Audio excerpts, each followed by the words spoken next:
Hey, it's Joe Amoia, founder and creator of GPSforlove.com. Have you ever been involved in a friends with benefits relationship? If not, would you be open to one? Well, before you answer any of those questions, I want you to watch today's video because today we're going to talk about why I believe friends with benefits is a bad idea. Now, I recently received an email from one of the members of our GPS for Love community inquiring about friends with benefits, and I want to share it with you. Hey, Joe, I really need your help. I just met a guy who wants to be friends with benefits. He got out of a relationship about 4 months ago, and they were together for almost 3 years. I really want him to be my boyfriend. We're having lots of fun together. We haven't had sex yet, but I really want to, but I'm afraid of getting hurt. Should I still date him, or should I tell him to wait until he's more serious?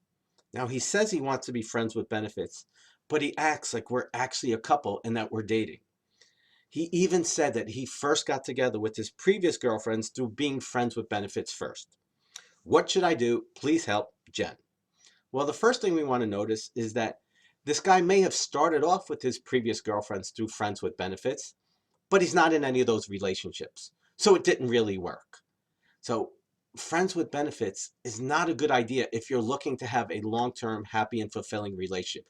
And the reason being, generally, if a guy goes into a relationship saying, you know what, I just want to be friends with benefits, he's saying, I don't want commitment. I want all the good stuff, right? I want the sex, I want the fun, but I don't want to have to be there for you. I don't want the commitment. I don't want to give you those other things that you need that aren't fun and exciting. You know, there's an expression, why buy the cow when you get the milk for free? Well, that's really what friends with benefits are. I want all the perks without all the work. And there's an expression, if you don't want to do the work, don't apply for the job. And that's the way you want to look at it, that you want a partner, right? If that's what your gig is. If you're at that point, like most of the members in our GPS Love community, where it's like, you know what, I don't want another crappy toilet bowl relationship. I don't want to be with a boy. I don't want to settle. I want a good relationship with a guy who's going to be my partner. Then going into a friends with benefit is simply a bad idea. And the reason why it's a bad idea is because invariably what happens is somebody wants more.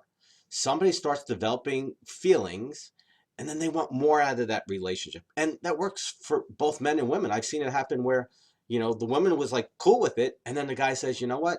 But I really want a relationship. And the woman's like, well, I told you we're just having fun. It's friends with benefits. And obviously it works the other way around where, a guy's like, hey, look, babe, it's just sex, nothing more. And the woman's like, yeah, but I thought he would love me and he would want to be with me. And so see how amazing I am, where you realize that the guy is saying, it's got nothing to do with you. It's got to do with my emotional availability, my selfishness. And I just don't want to put in the work and be committed in a relationship. I want what I want on my terms. And if you're willing to give it to me, I'm going to take it. So invariably somebody wants more. What also happens is invariably somebody winds up getting hurt. Again, because you're in a relationship, especially if you're being intimate, you're being, vulnerable, especially for women. You start developing those feelings, the oxytocin, the estrogen kicks in, your hormones go into overdrive.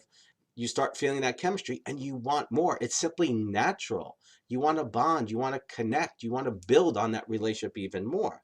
And then what happens is you wind up getting hurt. And lastly, what happens, and I've seen it so often, is it damages the friendship. You can't go to being intimate and connecting physically and emotionally to go, hey, guess what? Now we're just going to go back to hanging out and being friends again. Can it happen? Sure. But the reality is, for every time it happens, there are thousands of times where it doesn't. I'm not a big believer in reckless behavior. And to me, that's simply what friends with benefits is. It's simply reckless behavior. So my philosophy is that instead of pursuing friends with benefits, give up the good to go for the great. Put your energy, your focus into finding the man and finding the relationship that's going to give you all the benefits, right? The sex and the fun, but with all the other good stuff that makes a relationship last and that makes a relationship work. So that's simply my belief. It's my philosophy. But again, it's your journey. Do with it what you may. Now, if you like this video and you find it helpful and you like some more tips and strategies on how to get better results in your love life, I have a free gift for you. I've created a special report called The ABCs of Smarter Dating. and it's filled with 26 tips and strategies that you can use to make dating easier and more enjoyable. Now, if you'd like a free copy, simply scroll down and click on the link below. Now, if you found this video helpful, what I suggest is you hit the like button, share it with your friends and family members, and make sure you subscribe. Now, if you have any questions or comments on Friends with Benefits or anything else, make sure to post them below. I'd love hearing from you. Thank you so much for watching, and I'll see you in the next video. Much love.